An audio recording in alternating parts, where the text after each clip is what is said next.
horas e horas conversando, né? Porque nós aprendemos aqui que não é só externo, também externo, é a forma que você se comporta, é a forma que você faz negócio, é a imagem que você mostra, é a sua aparência pessoal. Mas, para nós que somos cristãos, quais são os cuidados que nós temos que ter para não deixar que a nossa aparência pessoal mostre algo conforme a nossa fé, né? Não diz, contrário à nossa fé. Acho que nós devemos, no caso, assim, portar de maneira decente, como já falamos também no modo de falar e no modo de vestir. Porque tem muitas vezes, conforme a roupa que nós colocamos, ela diz que nós não somos aquilo que nós realmente dizemos que somos. E também, não só também a questão, às vezes nós hoje, numa época que nós estamos vivendo hoje, não que seja pecado pintar cabelo, mas muitas vezes nós pintamos de cores assim tão estranhas que também pode denunciar que nós não somos aquilo que nós falamos que somos. E muitas outras coisas também. Deve ser evitar exageros, né? Igual nós estamos aqui. E foi interessante você falar do cabelo, porque se são coisas que existem, muito bem, né? Mas algumas coisas são gritantes, extravagantes, então Parece que está cabelo de azul, amarelo, verde, né? não existe. São coisas que não existem. De branco pode pintar, porque eu pintei o cabelo branco. Então, mas a aparência, ela tem que ser de uma maneira que, como a gente falou, não pode ter extremos ou exageros, né? Tem que ser equilibrado. Isso, as pessoas ficam pensando, mas como é uma vestimenta equilibrada, né? Aí, a gente precisa de conhecer a palavra de Deus, de estudar, de buscar mais um profundo conhecimento da Bíblia, que aí a gente vai saber onde está o equilíbrio. Não vamos atrás do equilíbrio perguntando para o ancião, para o diretor jovem, para o diaconista, não. A Bíblia dá uma regra mais correta do que qualquer pessoa. Então, quer um equilíbrio, quer saber o que é verdadeiro, o que é honesto e o que é puro, vá pela palavra de Deus, estude, busque e com certeza achará a fonte mais correta de como se portar diante da sociedade. Como também o apóstolo diz que tudo que é puro, tudo que é amável, tudo que, seja bom realmente, aquilo que deve ocupar nosso pensamento e também nosso viver diário, Então, eu acredito que em tudo tem que haver equilíbrio, assim como o Donizete falou, que se não houver equilíbrio, realmente nós vamos acabar sendo para os outros um opróbrio em vez de ser realmente uma bênção.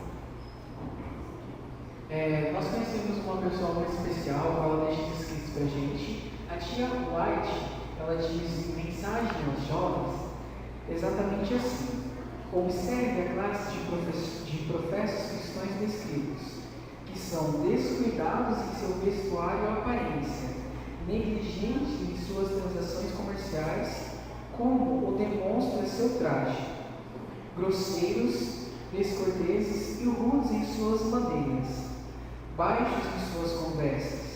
Ainda assim, consideram esses míseros traços como sinais de verdadeira humildade e vida cristã.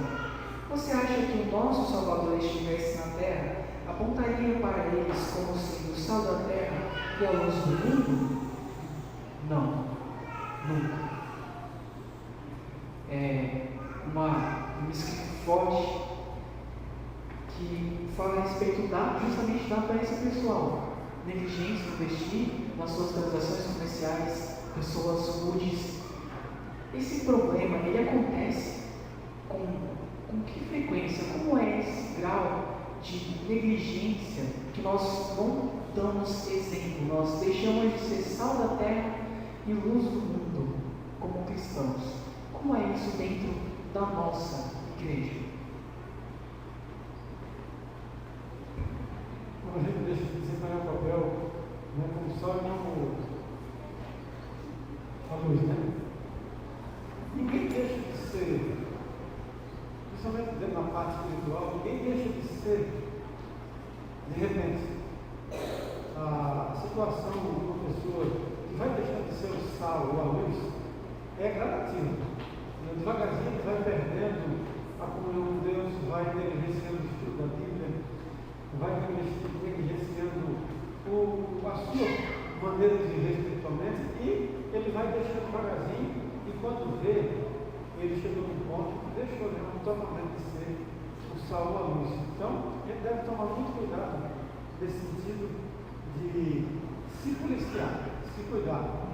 E, como sempre, se baseando no manual do cristão, que a gente vai conseguir sempre ter o equilíbrio de ser a luz, ser o sal e ter aquele equilíbrio no meio das pessoas, para que a gente consiga não se destacar para ser mais dos outros, mas conseguir fazer com que as pessoas vejam a diferença de ser cristão, de como é uma pessoa que vive os princípios que Deus revela cada nós através do seu Paulo. E é justamente isso um ponto importante, né? Nós, como cristãos, nós temos que mostrar a Cristo. Então, seria uma forma de negligenciar a aparência pessoal, um pecado ou um erro, você dá muita importância à sua forma de vestir, à sua aparência. Eu quero andar bonito, eu quero andar bonito, eu quero andar bem vestido, eu quero que as pessoas me chamem de lindo, de linda, coisas que você se preocupa com a aparência. É pecado. Sabe por quê? Quando as pessoas se preocupam muito com a aparência, ele está tentando chamar a atenção das pessoas, né, com coisas que estão além daquilo que... Então, quando se busca se aparecer mais a parte exterior, é como a Bíblia falou, que a preocupação não deve ser a parte exterior. Então, a pessoa acaba buscando a atenção para a pessoa, para a parte exterior, para aquilo que quer aparecer. E, na verdade, quem é cristão não pode ser uma pessoa que queira se aparecer, tem que ser uma pessoa que retrate o caráter de Cristo. Ele tem que ser alguém que represente a Cristo e não ser ele mesmo o destaque. Nós estamos vivendo uma época em que existiu o culto ao corpo, né? A questão, as pessoas lutam dia e noite para cuidar do seu corpo através de regime, através de malhação, através de uma coisa e de outra. E quando isso não acontece, muitas vezes aí já começa na questão da roupa, né? E aí começamos a usar, de repente, uma roupa muito curta, muito decotada, muito isso, muito aquilo, e muito apertada, e tudo isso a questão porque existe no mundo também a questão vaidade, que todo mundo tem um pouquinho, mas a vaidade ela pode ser bom até certo ponto, porque ela, em certo ponto, ela ajuda. Porque aí nos faz andar limpo, nos faz andar com roupa de bom gosto, mas quando ela perde o seu equilíbrio, aí ela acaba passando da conta. E quando se passa da conta, até o regime é bom, ajuda, sim. Fazer caminhada é bom, ajuda o nosso corpo, a circulação do sangue e tal, alguns batimentos cardíacos, mas só que muitas vezes as pessoas vão fazer esses exercícios físicos não pensando na saúde, pensando em emagrecer. Somente em emagrecer, para poder mostrar um corpo bonito. E muitas pessoas estão ficando doentes com isso, porque às vezes não tem um preparo direitinho para começar uma caminhada, às vezes ele não tem um preparo para começar a fazer uma dieta e de repente começa a ficar doente. E isso também não é bom para o cristão. Nós sabemos que o nosso corpo ele é templo do Espírito Santo, né? E Deus vai destruir aqueles que destroem o seu templo. Então nós devemos cuidar da aparência sim, mas focar também no interior, né? Nada de exagero, exercícios exagerados, da mesma forma que você pensa, eu estou fazendo exercício para ficar saudável, mas se isso está te prejudicando, você não está fazendo algo bíblico, você está indo contra uma vontade de Deus para você. Nós falamos vaidade. A gente vê no livro de Eclesiastes, né, que a vaidade é condenada ali na maior parte. Salomão fala muito da vaidade. Porque vaidade, a pessoa tem que ter sim uma certa preocupação, né, mas a vaidade, quando ela vai além daquilo que é natural, se torna então uma coisa sem proveito. Né? Quando o Salomão fala que tudo é vaidade, é tudo coisa que não tem sentido, não tem importância. Quando a gente vai além do que é saúde, né? Aí vai querendo mostrar apenas a aparência física, né? E não a aparência saudável da vida espiritual também. Então, vamos se preocupar até certo ponto, mas não que isso não seja além do normal, porque aí se torna realmente uma vaidade, e isso é condenado pela própria palavra de Deus. Exato. Aí nós temos a questão da vaidade. E como é isso dentro da igreja? Né? Nós sabemos que tem um limite, temos que cuidar até mesmo com as cores da roupa, que é um conselho para que ela não seja uma coisa extravagante. E o Senhor disse que em mesmo Salomão, em sua glória, se vestiu tão bem quanto um lírio do campo. Será que Deus também dá bastante exemplos de outras formas de como nós devemos nos vestir, devemos nos comportar? Agora, como o César falou sobre a questão de se vestir com roupas bonitas, boas, né? Sem ser extravagante. Quando Jesus falou sobre a questão dos lírios do campo, que são bonitos, né? E que Deus se preocupa com eles, não se preocuparia com os filhos, com os seres humanos, né? Então, ele entra ali novamente a simplicidade, porque os lírios dos campos, as flores, elas são lindas, são bonitas, mas são naturais, são do jeito que Deus criou. Então, como seres humanos, somos ainda muito mais bonitos do que as flores. Sabe por quê? Porque fomos criados animais de semelhança de Deus. Então, não necessitamos de muitos enfeites, de muitos recursos, porque não importa como somos, a aparência pessoal, que todos têm uma aparência diferente, mas para Deus somos todos preciosos e bonitos, assim como as flores do campo, por mais simples que sejam, mas são naturais. Então devemos ser naturais para que possamos realmente expressar a verdadeira imagem de Deus. Quanto tempo você tem gastado com a sua aparência, com a sua beleza, com a imagem que você tem? Você tem adquirido modas no mundo? Será que você tem se comportado como pessoas do mundo? Nós devemos ser diferentes. Nós devemos concentrar no que importa. Porque essa é uma coisa lógica. Quando nós somos no céu, seremos transformados, não é? Teremos um novo corpo, seremos melhores. Será que vale a pena você cuidar tanto desse corpo que vai ser transformado? E se esse seu cuidado excessivo não te levar a uma transformação, e sim para a destruição do seu corpo? Para a gente encerrar essa parte sobre de vaidade, Ellen White também fala algo a respeito do tempo que você gasta nos dias de hoje, né? E ela diz assim: se metade do tempo gasto pelos jovens em tornar-se atraentes na aparência exterior fosse dedicado ao cultivo da alma, da beleza interior, que diferença seria vista em sua conduta, palavras e ações? Ela está exclamando, ela não está fazendo pergunta. Ela está dizendo que se o tempo que você gasta em excesso fosse investido para cuidar da sua alma, as suas palavras, as suas ações seriam melhores. E ela falou algo sobre se sentir atraente. Como é que é isso hoje para as pessoas dentro da nossa igreja?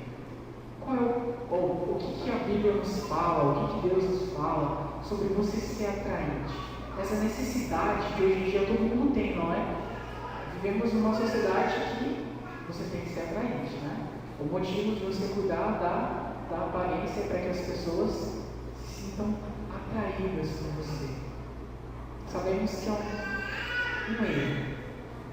Qual é uma consequência disso para agora, para depois, na nossa vida espiritual, na vida pessoal? Deve ser atraente.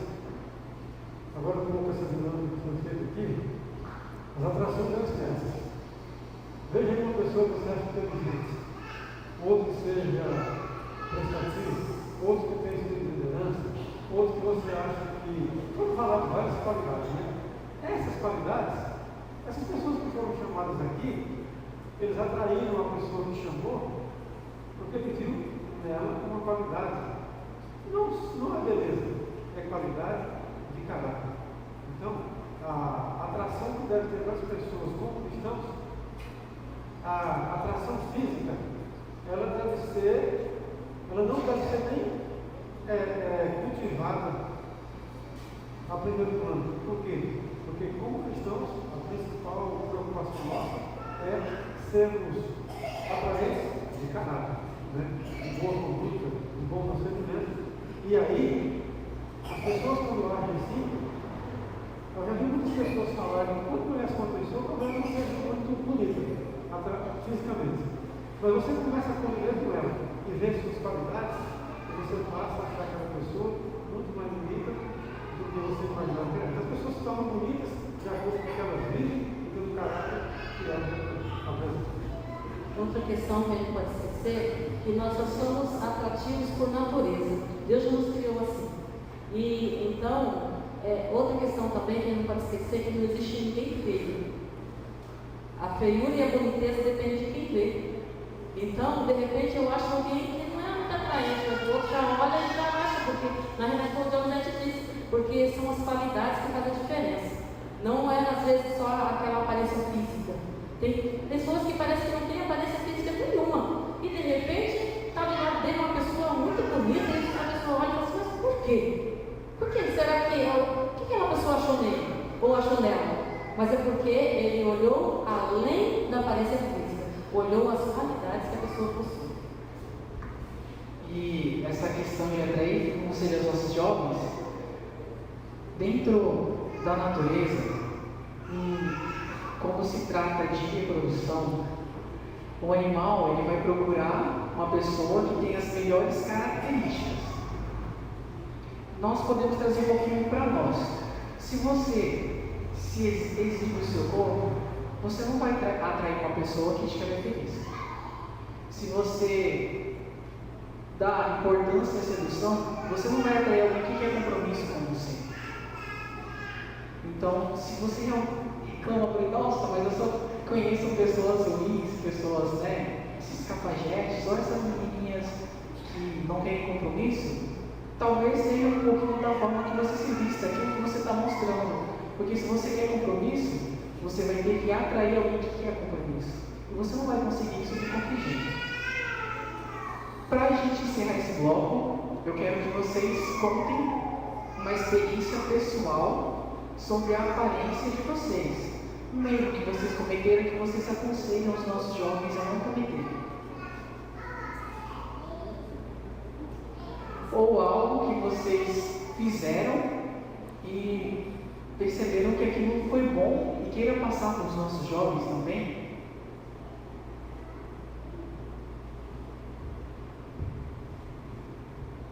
Eu sempre pensar um pouquinho, pensar em alguma experiência. Mas, quando eu comecei a namorar com a Teresa, eu fiz uma coisa que eu falei para ela, mas se fosse hoje eu não falaria para começar uma namoro. Quando a gente estudava junto, e alguém falou que ela estava assim interessada por mim, e aí eu me lembrei. Aí o dia que foi para a gente, alguém arrumou um jeito lá para a gente ir junto embora. Para lá. Né? E aí, eu sempre fui meio tímido. E é verdade, eu aprendi a ter coragem de vir assim, a falar com o meu quando eu vim da igreja.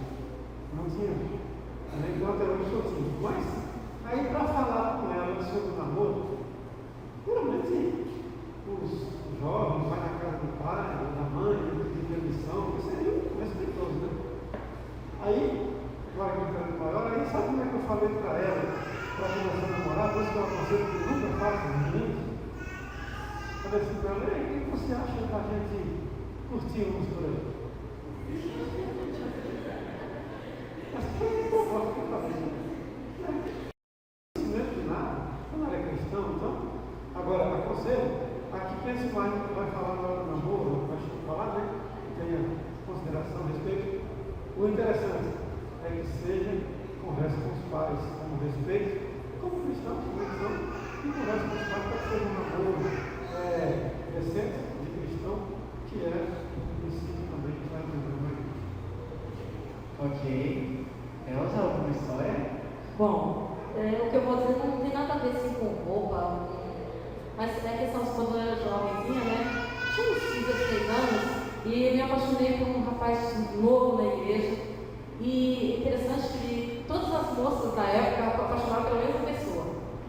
E isso acontece muito entre os adolescentes e as jovens, de apaixonar pela mesma pessoa. E eu apaixonei por aquele rapaz, e assim, eu estudava no colégio à noite, então a gente ia para a escola e sempre eu procurava ir naquele mesmo horário que ele também ia.